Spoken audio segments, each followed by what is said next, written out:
65세 이후에 한번 크게 넘어져서 병원에 입원하면 그 비용이 어느 정도일지 상상해 보신 적 있으신가요? 많은 분들이 조금 들겠지 하고 대수롭지 않게 지나가십니다. 하지만 실제 건강보험 심사 자료를 보면 고관절 골절로 입원했을 때 총 비용이 1,500만 원 가까이 나오는 경우가 결코 드물지 않습니다. 더 무서운 점이 있습니다. 이런 낙상사고 10건 중 8건 이상이 그저 잠깐 방심해서가 아니라 오랫동안 천천히 진행된 근육 감소가 쌓여서 생긴다는 사실입니다. 겉으로 보시면 살도 있고 체중도 크게 변하지 않습니다. 그래서 나는 괜찮겠지 생각하시기 쉽습니다. 하지만 허벅지와 엉덩이 근육 힘은 조금씩 빠지고 있다가 어느 날 갑자기 균형을 잃고 쿵 하고 쓰러지는 것입니다. 저는 평생을 노인의학과 근감소증 낙상 예방을 위해 연구하고 진료해 온 전문의입니다. 거의 50년에 가까운 시간 동안 한국에서 진료하고 해외 학회와 연구를 함께 해왔습니다. 그 과정에서 한 번의 넘어짐으로 걷지 못하게 된 분들, 요양병원에서 지내게 된 분들을 정말 많이 보았습니다. 넘어지기 전과 후의 인생이 전혀 다른 길이 되어버린 어르신들을 수도 없이 만나왔습니다. 그래서 오늘 이 시간에는 단순히 단백질이 중요합니다. 같은 이야기에서 끝내지 않겠습니다. 두부보다 단백질 밀도가 4배 이상 높은 식품을 포함해서 65세 이후에 반드시 챙겨 드셔야 할 단백질 식품 4가지를 구체적으로 짚어드리겠습니다. 비싼 건강기능식품 이야기가 아닙니다. 동네 마트나 시장에서 몇만 원이면 한 달 이상 드실 수 있고, 고기보다 소화가 편해서 치아가 약하신 분들도 부담 없이 드실 수 있는 재료들입니다. 최근 노인병학회와 보건복지부 자료를 보면 근육량이 많은 어르신일수록 낙상 위험이 눈에 띄게 낮습니다. 입원 기간도 짧고 의료비도 확실히 줄어드는 경향이 반복해서 보고되고 있습니다. 결국 허벅지와 엉덩이 근육이 버텨주면 넘어질 위험도 줄고 넘어져도 회복 속도가 훨씬 빨라집니다. 오늘 제가 드리는 내용이 앞으로 10년 동안 여러분의 의료비와 고통을 줄여줄 작은 열쇠가 될 수도 있습니다. 본격적인 설명에 들어가기 전에 한 가지 여쭙고 싶습니다. 지금 이 영상을 어디에서 보고 계신가요? 집 안거실 소파에 앉아 혼자 조용히 보고 계신가요? 아니면 자녀분 댁에서 손주와 함께 앉아 휴대폰으로 보고 계신가요? 지금 계신 장소와 지금 시간이 몇 시인지 댓글에 짧게 적어주시면 좋겠습니다. 제가 하나하나 읽어보면서 이 영상을 함께 보고 계신 여러분 얼굴을 떠올려 보겠습니다. 이제부터는 조금 더 깊은 이야기를 해보겠습니다. 왜 나이가 들수록 이렇게까지 근육이 빨리 줄어드는지, 그리고 우리가 어떤 음식을 챙겨 먹어야 한 번의 낙상으로 수천만 원이 날아가는 일을 막을 수 있는지 근본적인 원리부터 차근차근 풀어서 설명드리겠습니다. 여러분, 이제 우리 몸의 근육이 왜 이렇게 빨리 사라지는지부터 먼저 짚어보겠습니다. 아까 말씀드린 1,500만 원에 가까운 낙상 치료비가 전혀 과장이 아니라는 것을 이해하시려면 근육 감소가 어떻게 진행되는지 아시는 것이 중요합니다. 진료실에서 제가 정말 자주 듣는 질문이 있습니다. 선생님, 밥도 잘 먹고 약도 꼬박꼬박 챙겨 먹는데 왜 이렇게 다리에 힘이 빠질까요? 혈액 검사를 해보면 혈압도 나쁘지 않고 혈당도 안정적이고 콜레스테롤도 크게 문제 없습니다. 겉으로는 건강해 보이는데 막상 근육량을 측정해 보면 허벅지와 엉덩이 근육이 조용히 줄어들고 있습니다. 마치 집의 외벽과 페인트는 멀쩡한데 안에 있는 기둥이 조금씩 가늘어지고 약해지는 것과 비슷합니다. 바깥에서 보기에는 변화가 거의 없어서 잘 느끼지 못합니다. 하지만 안쪽 구조는 이미 다른 모습으로 바뀌어가고 있는 것입니다. 대한노인병학회에서 2021년에 발표한 자료를 보면 65세 이상 어르신의 약 38%가 근육 감소 증상을 가지고 있는 것으로 보고되었습니다. 겉으로 보이지 않을 뿐 한국 노년층에서 매우 흔하게 나타나는 변화입니다. 그리고 이 변화는 아주 천천히 오는 것 같아 보여도 실제로는 생각보다 빠르게 진행됩니다. 얼마 전 제가 진료했던 72세 남성분이 계십니다. 평소에 걷기도 하시고 가벼운 운동도 꾸준히 하셨습니다. 건강검진에서도 크게 나쁜 수치는 없었습니다. 그런데 어느 날 계단을 오르다가 다리에 힘이 풀리면서 앞으로 넘어질 뻔했고 그 뒤로 외출이 무서워졌다고 말씀하셨습니다. 제가 허벅지 둘레와 근육량을 재보니 3년 전보다 약 8%나 줄어 있었습니다. 본인은 전혀 자각하지 못했지만 이미 균형을 지켜줄 힘이 서서히 사라지고 있었던 것입니다. 왜 이런 일이 생길까요? 가장 큰 이유 중 하나는 나이가 들면서 근육을 만드는 능력이 떨어지기 때문입니다. 우리가 먹는 단백질은 근육을 만드는 재료입니다. 젊을 때는 같은 양을 먹어도 근육으로 잘 바뀝니다. 하지만 60대, 70대가 되면 똑같은 양을 먹어도 근육으로 합성되는 효율이 눈에 띄게 떨어집니다. 이 현상을 단백질 동화 저항성이라고 부릅니다. 2015년 미국 임상영양학회지에 실린 연구에서는 70세 이상 노인은 같은 양의 단백질을 섭취해도 젊은 성인보다 근육 합성률이 약 40% 낮다고 보고했습니다. 즉 단백질을 100만큼 먹어도 실제 근육으로 가는 양은 60 정도에 그친다는 의미입니다. 그래서 예전만큼 밥을 먹고 반찬을 먹어도 몸의 기둥인 근육은 점점 줄어들 수밖에 없습니다. 두 번째 이유는 활동량 감소입니다. 나이가 들면 자연스럽게 움직이는 시간이 줄어듭니다. 계단 대신 엘리베이터를 찾게 되고 마트도 자주 가지 않게 되고 집 안에서만 움직이는 시간이 많아집니다. 한국 고령층의 하루 평균 걸음수는 60대 이후 4,000보 이하로 내려가는 경우가 많습니다. 근육은 사용하지 않으면 사라지는 조직입니다. 사용이 줄어들면 근육이 스스로를 유지할 이유를 잃어버립니다. 특히 허벅지와 엉덩이 근육은 우리 몸에서 가장 큰 근육입니다. 이 부분이 약해지면 넘어질 때 몸을 잡아줄 힘이 없어서 큰 부상으로 이어지기 쉽습니다. 세 번째는 식단 구조의 문제입니다. 우리에게 익숙한 전통 식단은 참 건강해 보입니다. 박국 김치 나물찌개. 하지만 자세히 보면 탄수화물 비율이 높고 단백질이 부족한 경우가 많습니다. 오늘 드신 아침, 점심, 저녁을 떠올려 보시면 밥 양은 꽤 있지만 단백질 반찬은 몇 조각에 그쳤을 가능성이 큽니다. 이런 식사가 수년 수십 년 계속되면 근육이 버티기 어렵습니다. 제가 이런 설명을 드리는 이유는 두려움만 드리려는 것이 아닙니다. 근육은 줄어들지만 속도를 늦출 수 있습니다. 또 어느 정도는 되돌릴 수도 있습니다. 그 출발점이 바로 하루 식단에서 단백질을 제대로 채우는 것입니다. 잠시 뒤에 근육을 살리는 4가지 단백질 식품을 하나씩 소개해 드리겠습니다. 그 전에 여러분께 조용히 여쭤보고 싶습니다. 최근 6개월 동안 의자에서 일어날 때 버스나 지하철에서 내려 첫 걸음을 디딜 때 다리가 살짝 흔들리는 느낌을 받은 적이 있으신가요? 그 작은 흔들림이 바로 이미 진행되고 있는 근육 감소의 신호일 수 있습니다. 이 신호를 정확히 알아차리는 것이 오늘 우리가 근육을 지키기 위해 밟아야 할 첫 단계입니다. 이제 근육이 왜 줄어드는지 어느 정도 이해하셨습니다. 이제 다음 단계로 넘어가서 왜 단백질이 해답이 되는지, 그리고 단백질을 어떻게 먹어야 효과가 제대로 나는지 이어서 설명드리겠습니다. 이제 단백질이 근육을 지키는데 왜 그렇게 중요한지 조금 더 과학적으로 정리해 보겠습니다. 많은 어르신들이 이렇게 말씀하십니다. 고기 조금만 먹어도 난 괜찮아. 예전엔 이 정도만 먹어도 힘이 붙었어. 하지만 나이가 들면 같은 양을 먹어도 몸 안에서 일어나는 일은 완전히 달라집니다. 오늘 드리는 내용은 앞으로 소개해 드릴 4가지 단백질 식품이 왜 꼭 필요하고 어떻게 드셔야 도움이 되는지 이해하는 핵심 부분입니다. 먼저 중요한 질문 하나를 드리겠습니다. 왜 똑같이 먹는데 젊었을 때는 힘이 붙고 60세 이후에는 힘이 빠질까요? 바로 근육이 단백질을 받아들이는 능력 자체가 떨어지기 때문입니다.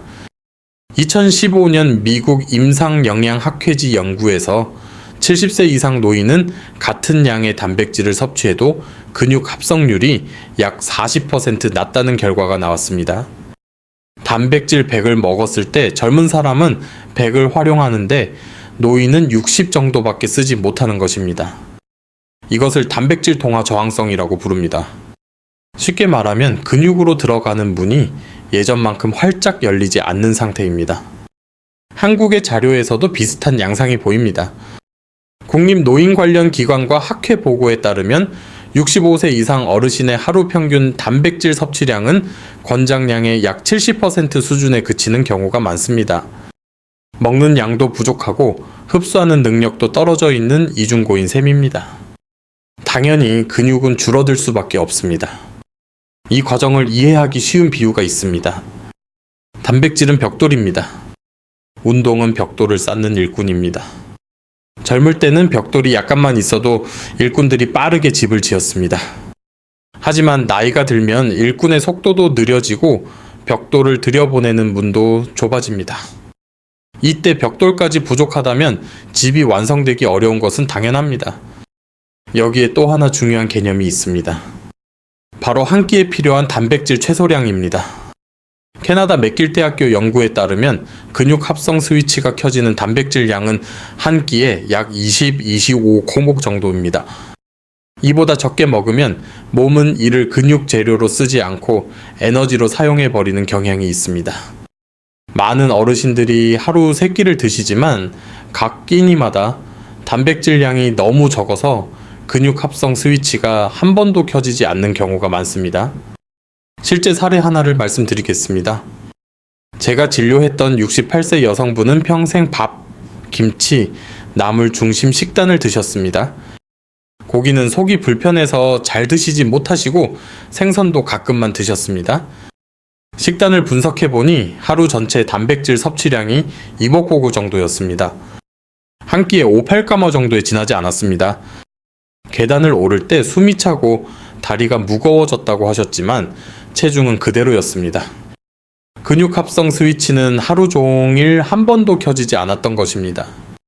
그래서 저는 한 끼에 최소 20근 채우도록 식단을 바꾸어 드렸습니다.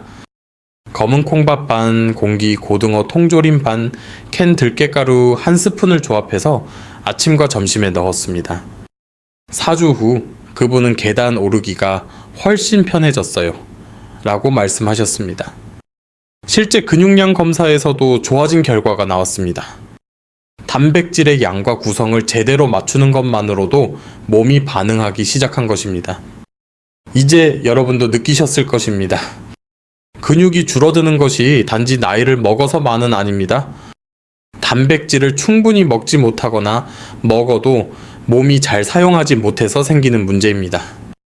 그리고 이 부분은 식단 조절과 꾸준한 섭취 생활 습관의 힘으로 상당 부분 극복할 수 있습니다. 다음 단계에서 저는 65세 이후라면 꼭 기억해 두셔야 할 단백질 식품 4가지를 알려드리겠습니다. 두부보다 단백질이 4배나 더 촘촘하고 계란보다 든든하며 소화도 편안하고 가격도 부담이 적은 식품들입니다. 이 4가지가 여러분 허벅지 근육을 지키고 발목과 고관절을 보호해줄 소중한 도구가 될 것입니다. 이제 본격적으로 65세 이후에 꼭 챙겨야 할 단백질 식품 4가지를 하나씩 살펴보겠습니다. 복잡한 조리법이 필요하지 않고 가격도 비교적 저렴하고 소화도 잘 되는 것들입니다. 실제로 제가 진료실에서 가장 많이 권하는 현실적인 식품들입니다. 첫 번째는 검은 콩입니다. 검은 콩은 혈관에 좋은 콩 정도로만 알고 계신 분들이 많습니다. 하지만 근육관리 측면에서 보면 아주 강력한 단백질 공급원입니다. 한국영양학회 자료를 보면 검은콩 100개는 약 36개 단백질이 들어있습니다. 반면 두부 100개는 약 8고 정도입니다. 단백질 밀도만 비교하면 검은콩이 두부보다 4배 이상입니다. 그래서 단백질을 채우기 위해 두부를 많이 먹느라 속이 더부룩해질 필요가 없습니다. 검은콩 한 줌, 검은콩 두유 한 잔만 잘 활용해도 효율적으로 단백질을 채울 수 있습니다. 제가 기억하는 74세 여성 환자분이 계십니다. 이분은 고기를 먹으면 늘 속이 불편해서 고기 반찬을 거의 피하고 사셨습니다. 그 결과 단백질 섭취가 심하게 부족했습니다. 그래서 아침마다 검은 콩 두유 한 잔과 검은 콩밥 반 공기를 드시도록 권했습니다. 8주 정도 지난 후에 근육량을 다시 확인하니 허벅지 근육이 증가했고 계단 오를 때 무릎이 덜 흔들린다고 하셨습니다. 검은 콩 껍질에 들어있는 안토시아닌 성분은 혈관 기능을 도와 근육으로 가는 혈류를 개선하는 데도 도움이 됩니다. 즉 검은 콩은 근육의 재료를 채워줄 뿐 아니라 그 재료를 실어 나르는 길까지 도와주는 식품입니다. 두 번째 식품은 들깨가루입니다. 들깨가루를 그냥 고소한 맛 내는 양념 정도로만 생각하시는 경우가 많습니다. 하지만 들깨에는 오메가3 지방산이 매우 풍부합니다. 한국식품영양 데이터베이스에 따르면 들깨기름의 오메가3 함량은 약 60%에 이릅니다. 올리브유의 오메가3 함량이 1%도 되지 않는 것과 비교하면 매우 높은 수치입니다. 근육은 만성염증이 쌓이면 더 빨리 분해됩니다. 오메가3는 이런 염증을 줄여 근육 손실 속도를 늦추는데 도움을 줄 수 있습니다. 그래서 저는 들깨가루를 근육을 보호하는 조용한 소방수라고 설명드리곤 합니다. 70대 남성 환자 한 분은 무릎 관절 통증으로 걷는 양이 줄면서 근육도 빠지고 있었습니다. 된장국이나 미역국을 끓인 후 불을 끄고 들깨가루 한 스푼을 넣어 드시도록 권했습니다. 6주 정도 지나자 관절 뻣뻣함이 줄고 하루 걸음 수가 늘었습니다. 먹는 방법이 간단하고 비용도 크지 않아 실천하기 좋습니다. 다만 들깨가루는 공기와 열에 약해서 잘 상하기 때문에 냉동 보관을 하시는 것이 좋습니다. 세 번째는 고등어 꽁치 통조림입니다. 통조림은 신선한 것보다 몸에 나쁘지 않을까 걱정하시는 분들이 많습니다. 그러나 제대로 만들어진 통조림은 생각보다 영양 손실이 크지 않습니다. 2018년 식품영양 관련 연구에서는 신선한 고등어와 통조림 고등어의 단백질과 오메가3 함량이 큰 차이가 없다고 보고되었습니다. 오히려 통조림은 뼈까지 부드러워져 칼슘을 더 잘 흡수할 수 있는 장점이 있습니다. 손질할 필요가 없고 그냥 드거나 찌개에 넣어 드시면 되기 때문에 기력이나 시간이 부족한 어르신께 매우 현실적인 선택입니다. 80세 환자분 한 분은 생선을 다듬기가 힘들어 거의 드시지 못했습니다. 그래서 고등어 통조림과 꽁치 통조림을 번갈아 드시도록 추천했습니다. 김치찌개나 된장찌개에 반 캔만 넣어도 훌륭한 단백질 칼슘 오메가 3 공급원이 됩니다. 한 달 정도 지나자 혈액순환이 좋아지면서 다리 저림 증상이 줄었다고 하셨고 골밀도 검사에서도 예전보다 안정적인 수치가 나왔습니다. 마지막 네 번째 식품은 건새우입니다. 건새우는 작고 가벼워서 그냥 국물 맛내기용으로만 생각하기 쉽습니다. 하지만 안을 들여다보면 단백질과 칼슘이 아주 빽빽하게 들어있습니다. 건새우 100개는 50개 넘는 단백질이 들어있습니다. 칼슘 함량도 매우 높아서 고관절과 척추를 지키는 데 큰 도움이 됩니다. 농촌 관련 기관 자료에서도 건새우는 단백질과 칼슘 밀도가 매우 높은 식품으로 소개되고 있습니다. 씹기 불편한 어르신들은 건새우를 살짝 볶아 곱게 갈아서 사용하셔도 좋습니다. 국이나 죽에 넣으면 감칠맛도 좋아지고 영양도 크게 올라갑니다. 70대 여성분 한 분은 입맛이 없을 때 흰죽만 드시고 힘이 빠졌습니다. 이분께는 흰죽에 건새우 가루를 섞어 드시도록 권했습니다. 그 뒤로 체력이 조금씩 회복되고 다리 떨림도 줄었다고 말씀하셨습니다. 이 네 가지 식품의 공통점은 분명합니다. 가격이 상대적으로 저렴하고 조리가 어렵지 않고 적은 양으로도 단백질 칼슘 오메가 3를 충분히 얻을 수 있다는 점입니다. 여러분이 하루 3끼 중 한 끼에서 단백질 20mg만 채워도 근육 합성 스위치가 켜지고 잃어버린 근육을 되찾는 과정이 시작됩니다. 이제 다음으로는 왜 어떤 분은 단백질을 잘 챙겨 드셔도 근육이 늘지 않고 어떤 분은 비슷한 양을 먹는데도 힘이 더 잘 붙는지 그 차이를 만드는 요소를 설명드리겠습니다. 여러분께 아주 중요한 질문을 하나 드리겠습니다. 왜 어떤 분은 단백질을 충분히 먹는데도 근육이 늘지 않고 또 어떤 분은 같은 양을 먹어도 눈에 띄게 힘이 붙을까요? 이 차이를 만들어내는 세 가지 요소가 있습니다. 운동불 그리고 수면입니다. 단백질을 먹는 것만으로는 충분하지 않습니다. 단백질이 재료라면 운동은 그 재료로 실제 근육을 만들어 올리는 작업입니다. 한국스포츠의학회 보고서에서는 65세 이상 노인의 근육 증가에 가장 큰 영향을 준 것은 힘든 운동이 아니라고 했습니다.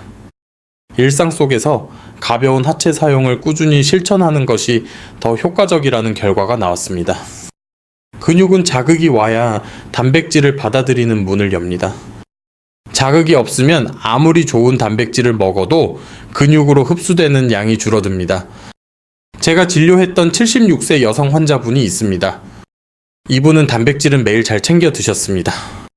하지만 근육량이 거의 늘지 않았습니다. 활동량을 확인해 보니 하루 걸음 수가 1200보 정도였고 의자에서 일어났다 앉는 동작도 거의 하지 않고 계셨습니다. 그래서 저는 첫 주에는 하루 5분 걷기와 의자에서 일어나기 운동, 둘째 주에는 8분, 셋째 주에는 10분으로 조금씩 늘리도록 권했습니다.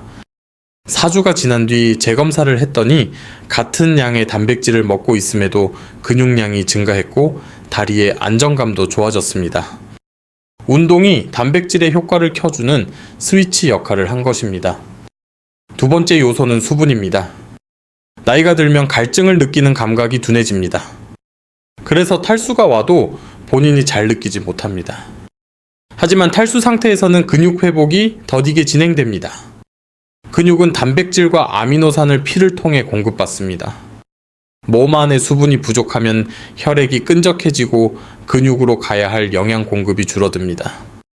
연구들에서도 70세 이상 어르신의 상당수가 가벼운 탈수 상태로 생활하고 있는 것으로 나타납니다. 이런 상태에서는 단백질을 먹어도 근육까지 잘 도달하지 못합니다. 일반적으로는 하루 6, 8잔 정도의 물을 권장합니다. 하지만 심장질환이나 신장질환이 있으신 분들은 반드시 담당 의사와 상의해 본인에게 맞는 양을 정해야 합니다. 세 번째 요소는 수면입니다. 근육은 우리가 깨어있을 때가 아니라 잠을 자는 동안 회복합니다. 특히 잠든 뒤 처음 3시간 동안 많이 분비되는 성장 호르몬은 근육을 재생시키는데 핵심 역할을 합니다. 하지만 65세 이후에는 깊은 잠을 자는 시간이 줄어들고 자주 깨는 경우가 많습니다. 그만큼 회복 효율도 떨어집니다. 해외 연구들을 보면 하루 5시간 이하로 자는 노인은 7시간 이상 숙면하는 노인보다 근육 감소 속도가 2배 이상 빠른 경우가 보고되어 있습니다. 즉 단백질 섭취와 더불어 잠을 충분히 자는 것만으로도 근육 손실을 늦출 수 있다는 뜻입니다. 이 세 가지 운동물 수면은 단순한 생활 습관이 아닙니다. 단백질이 실제 근육으로 변하는 과정을 완성시키는 마지막 퍼즐입니다. 그래서 저는 환자분들께 이렇게 설명드립니다. 단백질은 벽돌입니다. 운동은 벽돌을 쌓는 기술입니다. 물과 잠은 그 벽돌을 단단히 붙잡아주는 접착제입니다. 여러분도 최근 한 달을 조용히 떠올려 보시면 좋겠습니다. 단백질은 나름대로 챙겨 드셨지만 걷는 양은 너무 적지 않았는지, 물을 거의 마시지 않았거나 밤에 자주 깨서 깊은 잠을 자지 못하지는 않았는지, 겉으로는 작은 차이처럼 느껴지지만 근육에게는 아주 중요한 차이를 만드는 요소들입니다. 이제 여러분은 왜 단백질 식품을 잘 골라야 하는지, 그리고 오늘 말씀드린 4가지 음식이 어떻게 식탁에 들어가야 하는지 어느 정도 감이 오셨을 것입니다. 이제 마지막으로 이 모든 내용을 정리하면서 여러분께 꼭 드리고 싶은 말을 전해드리겠습니다. 오늘 우리가 함께 나눈 내용의 중심은 사실 아주 단순합니다. 나이가 들어도 근육은 어느 정도 다시 키울 수 있습니다. 그 시작점은 거창한 것이 아니라 매일의 식사와 작은 습관 변화입니다. 검은콩, 들깨가루, 고등어, 꽁치, 통조림, 건새우. 이 4가지 식품은 값비싼 건강식품이 아닙니다. 하지만 근육과 뼈를 지키는데 실제로 큰 도움을 줄 수 있는 믿을 만한 재료들입니다. 여기에 하루 10분 정도의 가벼운 걷기, 의자에서 일어나기 같은 간단한 하체 운동, 충분한 수분 섭취, 그리고 조금 더 깊은 수면이 더해지면 여러분의 다리는 다시 안정감을 되찾기 시작합니다. 지금 이 순간에도 우리의 근육은 조금씩 변하고 있습니다. 좋은 방향으로도 나쁜 방향으로도 변할 수 있습니다. 그 방향을 결정하는 것은 오늘 우리가 선택하는 작은 행동들입니다. 한 가지는 꼭 기억해 주셨으면 합니다. 이 영상의 내용은 여러분의 건강을 지키기 위한 교육적 안내입니다. 그러나 개인의 구체적인 질환 진단이나 치료를 대신할 수는 없습니다. 약을 바꾸거나 식단을 크게 조절하시기 전에는 반드시 담당 의사와 상의하셔야 합니다. 그럼에도 저는 희망을 분명히 말씀드릴 수 있습니다. 나이가 들었다고 해서 근육이 완전히 포기하는 것은 아닙니다. 80세 이후에 근육이 회복된 사례를 임상에서 여러 번 보았습니다. 몸은 우리가 보내는 신호를 묵묵히 따라갑니다. 아주 작은 변화일지라도 꾸준히 이어가면 몸은 반드시 응답합니다. 오늘 이 영상을 끝까지 함께 해주신 여러분께 진심으로 감사드립니다. 혹시 마음속으로 나도 한번 해볼까 하는 작은 결심이 생기셨다면 그 마음이 이미 변화를 향한 첫걸음입니다. 댓글에 4주 단백질 식단 도전합니다 라고 적어주시면 좋겠습니다. 제가 시간이 되는 대로 하나하나 읽고 여러분을 떠올리며 응원하겠습니다. 또 이 영상이 부모님이나 지인분들께 도움이 될 것 같다면 한 번만 공유해 주세요. 여러분의 작은 클릭이 누군가의 낙상을 막고 한 분의 삶을 지켜드리는 계기가 될 수 있습니다. 영상이 도움이 되셨다면 좋아요와 구독도 부탁드립니다. 그 응원이 제가 앞으로 더 정확하고 따뜻한 정보를 준비하는 데 큰 힘이 됩니다. 오늘도 여러분의 하루에 건강과 평안이 함께 하시길 진심으로 바랍니다. 여러분의 다리, 여러분의 일상, 그리고 여러분의 남은 시간이 조금 더 안전하고 조금 더 편안해지기를 진심으로 기도하는 마음으로 마무리하겠습니다.